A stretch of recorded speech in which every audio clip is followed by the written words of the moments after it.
صلی علی رسول الکریم اما بعد۔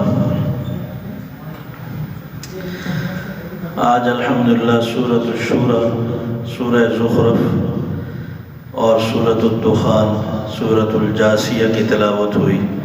25 پارے مکمل ہو گئے۔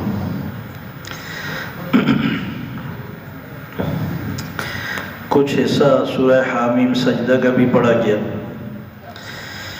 اس میں اللہ تبارک و تعالیٰ انسان سے شکوہ کرتے ہیں۔ فرمایا کہ وَإِذَا أَنْعَمْنَا عَلَى الْإِنسَانِ أَعْرَضَ وَنَأَىٰ بِجَانِبِهِ وَإِذَا مَسَّهُ الشَّرُّ فَذُو دُعَاءٍ عَرِيضٍ۔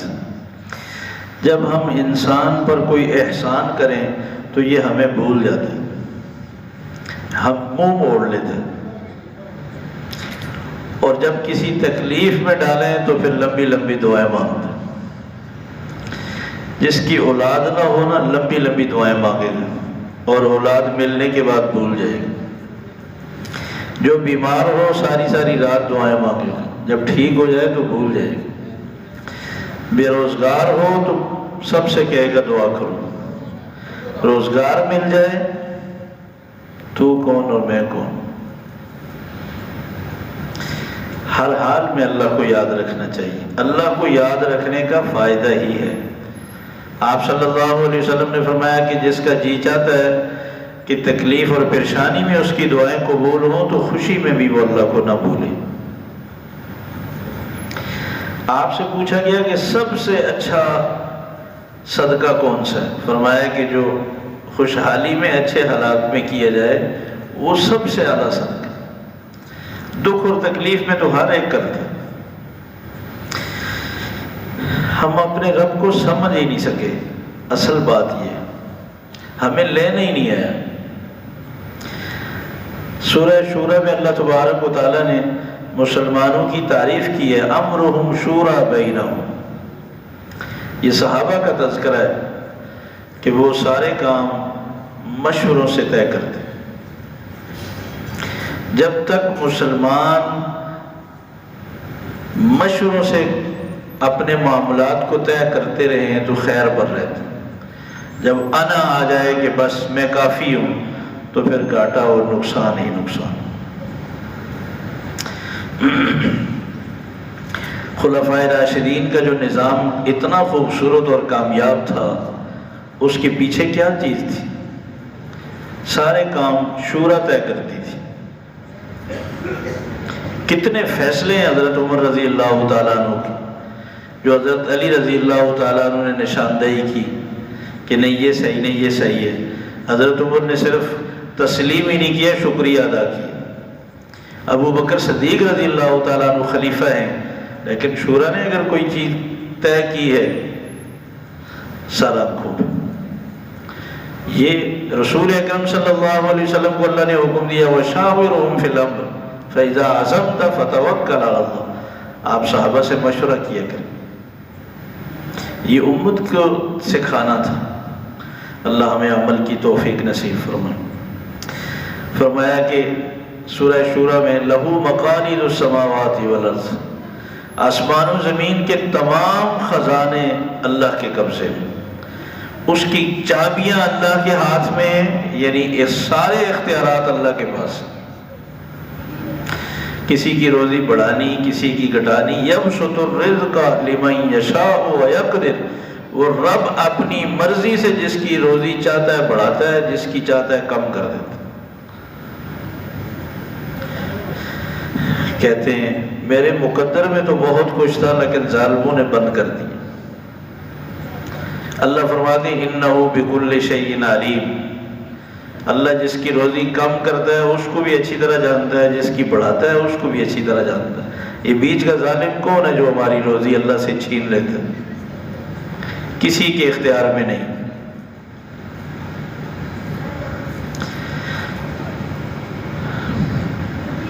وہ دینے بھی آئے تو کافر کے ہاں بھی ڈھیر لگا دیں، وہ تو با اختیار ہے۔ ہم یہ سمجھتے ہیں کہ شاید کہتے ہیں جی بس اللہ نے تو فلاں کا ہاتھ پکڑ لیا، اب کیا بات ہے، اس پہ تو اللہ کے کرم ہی کرم ہے۔ تو فرعون کے پاس تو دولت زیادہ تھی تو اس کا بھی ہاتھ پکڑ لیا تھا۔ اس پہ بھی اللہ کے بڑے کرم تھے۔ اللہ تبارک و تعالیٰ فرماتے ہیں انبیاء سے بھی لوگوں نے کہا کہ ہمارے پاس مال زیادہ ہے، تم فقر و فاقہ میں ہو، اللہ کے نزدیک ہم تم سے زیادہ پسندیدہ ہیں۔ اللہ نے فرمایا وَمَا أَمْوَالُكُمْ وَلَا أَوْلَادُكُمْ بِالَّتِي تُقَرِّبُكُمْ عِنْدَنَا زُلْفَىٰ، مال اور اولاد سے ہمارے ہاں کوئی مرتبہ اور مقام نہیں ملتا۔ فَأُولَٰئِكَ لَهُمْ جَزَاءُ الضِّعْفِ بِمَا عَمِلُوا، اللہ کے ہاں مقام اور مرتبہ تو ملتا ہے اعمال سے۔ تم انبیاء کے اعمال کو تو دیکھو، تو کردار اللہ کے ہاں بلند کرتا ہے، مال و دولت سے بلند نہیں ہوتا۔ ان اللہ لا ينظر الى صورکم واموالکم، صحیح مسلم کی حدیث ہے، اللہ تمہاری دولت کو، تمہاری شکل و صورت کو دیکھ کر فیصلے نہیں کرتے، ولکن ينظر الى قلوبکم واعمالکم، اللہ تو تمہارے دلوں کو اور تمہارے اعمال کو دیکھ کر فیصلہ فرماتے ہیں۔ یہ تو امتحان ہے، کسی کو اللہ دولت دے کر آزماتے ہیں، کسی کو غربت میں رکھ کر آزماتے ہیں۔ رسول اکرم صلی اللہ علیہ وسلم کا مرتبہ اور مقام اللہ کے بعد سب سے اونچا ہے، مگر فاقے میں زندگی گزرتی تھی۔ ازواج مطہرات کا کیا مقام تھا، مگر فرمایا کہ 2 مہینے چولہے میں آگ ہی نہیں جلتی تھی۔ تو غربت اللہ کے ہاں ناراضگی کی نشانی نہیں ہے، مال و دولت یہ اللہ کی رضامندی کی نشانی نہیں، ہر ایک امتحان میں۔ اللہ لطیف بعبادہ یرزق من یشاء وہو القوی العزیز، اللہ اپنے بندوں پہ بڑا ہی مہربان ہے، وہ جس کو چاہتا ہے روزی دیتا ہے۔ وہو القوی، اس کے فیصلے کو کوئی بدل نہیں سکتا۔ العزیز، وہ پوری کائنات پہ سب پہ غالب ہے۔ واللہ غالب علی امری، اللہ جو فیصلہ کر لیں اس کے نافذ کرنے پر بھی اس کو پوری قدرت حاصل۔ ہمارا تعلق اللہ سے ہونا چاہیے۔ سورہ فاطر میں فرمایا ما یفتح اللہ للناس من رحمت فلا ممسک لها، جس کے لیے اللہ تبارک و تعالیٰ کوئی دروازہ کھول دیں ساری دنیا مل کر اس کو بند نہیں کر سکتی۔ وما یمسک فلا مرسل له من بعدہ، اور جس کی روزی اللہ تنگ کر دیں، جس کی اولاد کا دروازہ بند کر دیں، جس کی صحت کا دروازہ بند کر دیں، ساری دنیا مل کر اس کو نہیں کھول سکتی۔ تو پھر اللہ کہتے کس کو ہے؟ اگر اس کے فیصلوں پہ طوطے والا بھی غالب ہو جائے، اگر اس کے فیصلوں کو ٹوٹی ہوئی قبروں میں بیٹھنے والے بھی غالب ہو جائیں، یہ دنیا کے جادوگر اگر اللہ کے فیصلوں پہ غالب ہو جائے تو پھر اللہ تو اللہ نہ رہا، وہ اس کے فیصلوں کو کوئی نہیں بدل سکتا۔ وما اصابکم من مصیبت، تو پھر ہماری یہ مصیبتیں کہاں سے آتی ہیں؟ یہ تکلیفیں، یہ دکھ، یہ پریشانیاں، یہ نقصانات، فرمایا یہ تمہارے گناہوں کا نتیجہ ہے۔ یہ جتنی پریشانیاں ہیں یہ تمہارے اعمال کا نتیجہ۔ وَيَعْفُو عَنْ كَثِيرٍ، یہ تو تمہارے سارے گناہوں کی سزا نہیں ہے، بہت سارے تو اللہ معاف کر دیتے ہیں، یہ تھوڑی سی چکھاتے ہیں تاکہ تمہیں پتہ چلے کہ میں کیسی زندگی گزار رہا ہوں۔ آپ کہیں گے معصوم بچوں پر، انبیاء علیہ السلام پر بھی تو دکھ آئے۔ ہاں، جن کے گناہ نہ ہوں ان کو اللہ تبارک و تعالیٰ اونچا بلند مقام دینے کے لیے ان پہ تکلیف اور پریشانی بھیجتے ہیں۔ یہ ان کا ایک امتحان ہوتا ہے، آزمائش ہوتی ہے۔ اللہ تبارک و تعالیٰ اس کی وجہ سے بلند فرما دیتے ہیں۔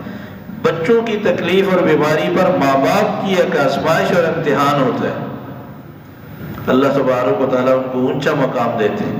صحیح بخاری کی حدیث ہے، رسول اکرم صلی اللہ علیہ وسلم نے فرمایا جو تمہیں بخار، تکلیف، پریشانی آتی ہے اس پر بھی اللہ تبارک و تعالیٰ، حتیٰ کہ تھکاوٹ اور ٹینشن پر بھی اللہ تبارک و تعالیٰ تمہارے گناہوں کو معاف فرماتے ہیں۔ اور یہ اس موقع پر آپ نے فرمایا، عبداللہ ابن مسعود رضی اللہ تعالیٰ عنہ کہتے ہیں میں نے آپ صلی اللہ علیہ وسلم سے ہاتھ ملایا تو آپ کا ہاتھ بہت گرم۔ میں نے کہا یا رسول اللہ آپ کا ہاتھ تو بہت گرم ہے، آج تو لگ رہا ہے کہ آپ کو بہت زیادہ بخار ہے۔ آپ نے فرمایا جتنا تم 2 کو ہوتا ہے نا اتنا مجھے 1 کو ہو رہا ہے۔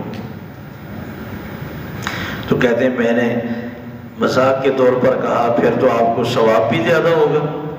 تو آپ نے فرمایا اس میں کیا شک ہے، جب تکلیف زیادہ ہے تو اس پر اجر بھی زیادہ ہے. اور آپ نے یہ بات فرمائی کہ یہ صرف میرے ساتھ نہیں ہے کہ میرے بخار پر مجھے اللہ اجر دے رہے ہیں، ہر مسلمان کی تکلیف پر اللہ تبارک و تعالیٰ اس کے گناہوں کو معاف فرماتے. اور ابو بکر صدیق رضی اللہ تعالیٰ عنہ بڑے ڈرے کہ اگر ہر گناہ کی سزا ملی پھر تو ہم نہیں بچ سکیں گے. آپ نے فرمایا مسلمانوں کو اللہ تبارک و تعالیٰ دنیا میں چھوٹی چھوٹی تکلیفیں بھیج کر ان کے گناہ معاف فرما دیتے.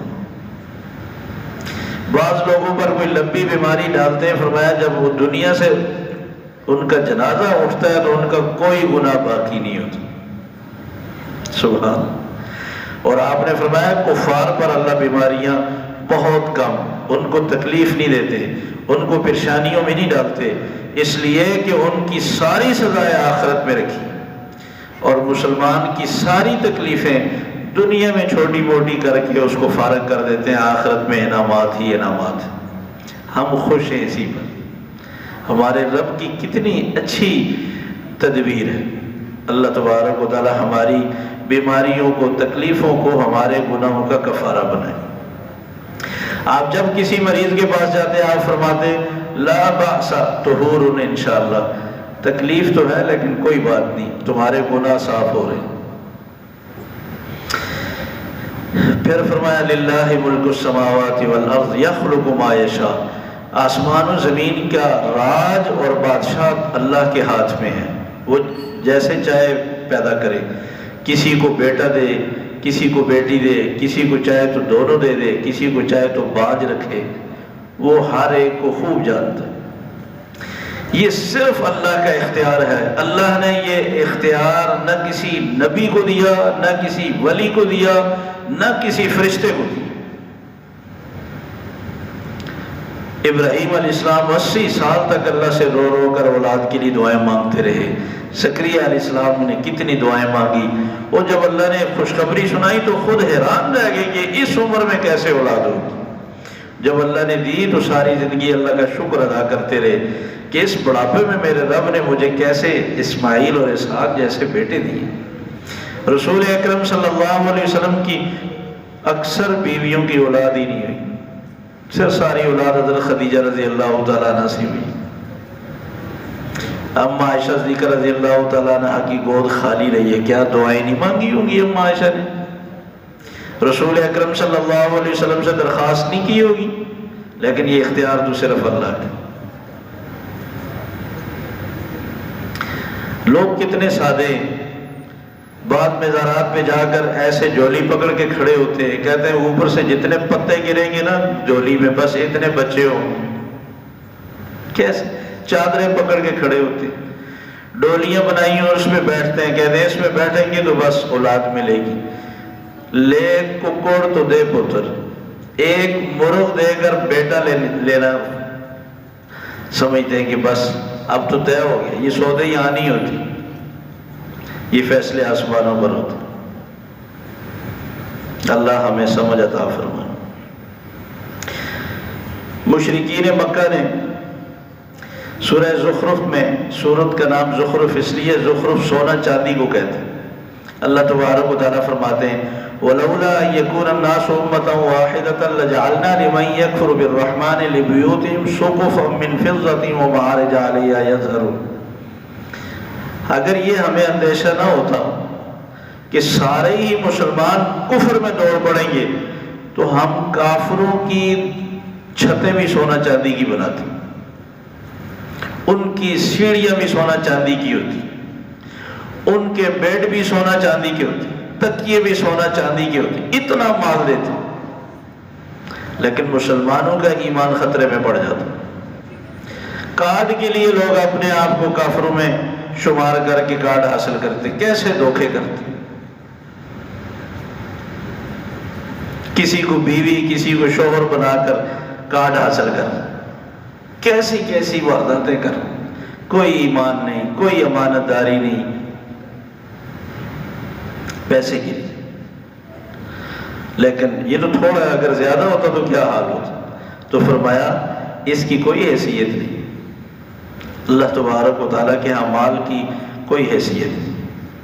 مشرکین مکہ کہتے تھے کہ آپ ہمیں کہتے ہیں یہ شرک حرام ہے، ہم اللہ کے گھر میں شرک کرتے ہیں، اگر اللہ کو ناپسند ہوتا ما عبدناہم، تو ہم اللہ کے گھر میں کیسے شرک کرتے؟ یہ اللہ خوش ہے نا، اللہ راضی ہے تبھی تو ہم کر رہے ہیں.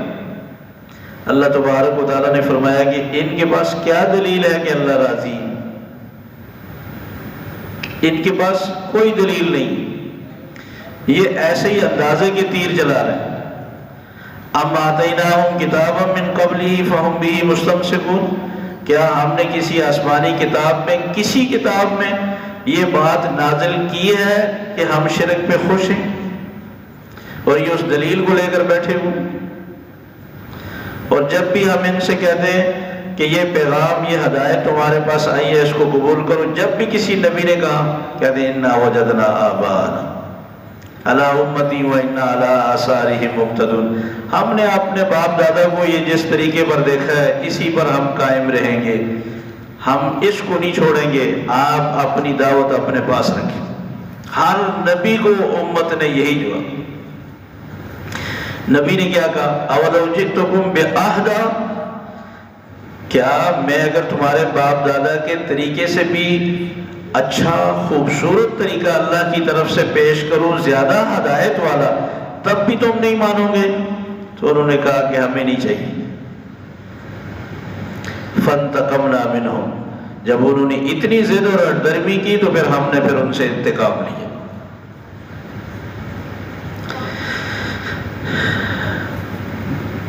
فرمایا کہ وَمَنْ يَعْشُ عَنْ ذِكْرِ الرَّحْمَنِ نُقَيِّضْ لَهُ شَيْطَانًا فَهُوَ لَهُ قَرِينٌ، جو لوگ قرآن مجید سے منہ موڑ لیں، قرآن مجید سے اعراض کریں، ہم ان پر شیطان مسلط کر دیتے.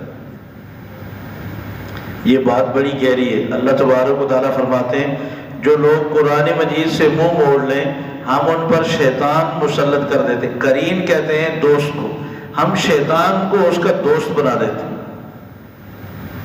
وَإِنَّهُمْ لَيَصُدُّونَهُمْ عَنِ السَّبِيلِ وَيَحْسَبُونَ أَنَّهُمْ مُهْتَدُونَ، وہ بندہ لوگوں کو سیدھے کاموں سے روک رہا ہوتا ہے اور اپنے خیال سے سمجھتا ہے کہ میں سب سے اچھے راستے پر ہوں، سب سے اچھا کام کر رہا ہوں، میں ہدایت یافتہ ہوں. وہ قرآن مجید کے مطابق زندگی گزارنے والوں کو بیوقوف اور پاگل سمجھتا ہے، دقیانوس سمجھتا ہے اور پیچھے رہنے والا سمجھتا ہے. وہ یہ سمجھتا ہے کہ شاید ہمارے پیچھے رہنے کا سبب اور وجہ بھی یہی اس قسم کے لوگ، چونکہ قرآن مجید سے تعلق نہیں ہے، اللہ کا پیغام اس کے سامنے ہے ہی نہیں ہے.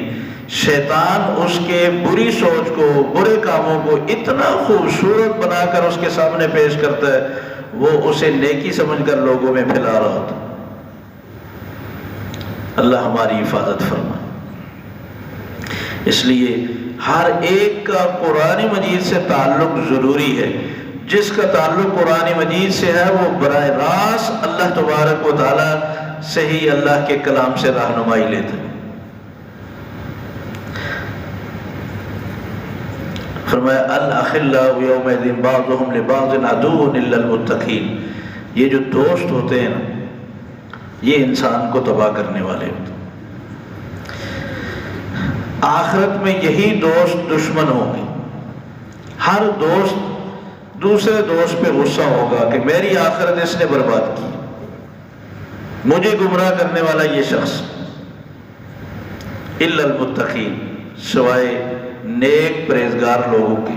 جو پرہیزگار دوست ہیں وہ ایک دوسرے کو دعائیں دیں گے کہ میری آخرت بنانے والا یہ شخص، مجھے نماز پہ لگانے والا یہ، مجھے فلان جو گناہ سے روکنے والا یہ شخص، اللہ اس پر رحمتیں کرے، اس نے میری آخرت بنا دی. مگر یہ بات آخرت میں سمجھ آئی. اللہ تبارک و تعالیٰ نے سورہ فرقان میں پیچھے ذکر کیا ہے کہ آخرت میں افسوس کے مارے لوگ پورا ہاتھ چبا جائیں گے. جیسے ہم انگلی دانتوں میں دباتے ہیں تو فرمایا وہ ہاتھ چبا جائیں گے کہ ہم نے ایسے غلط لوگوں کے ساتھ کیوں دوستی لگائی.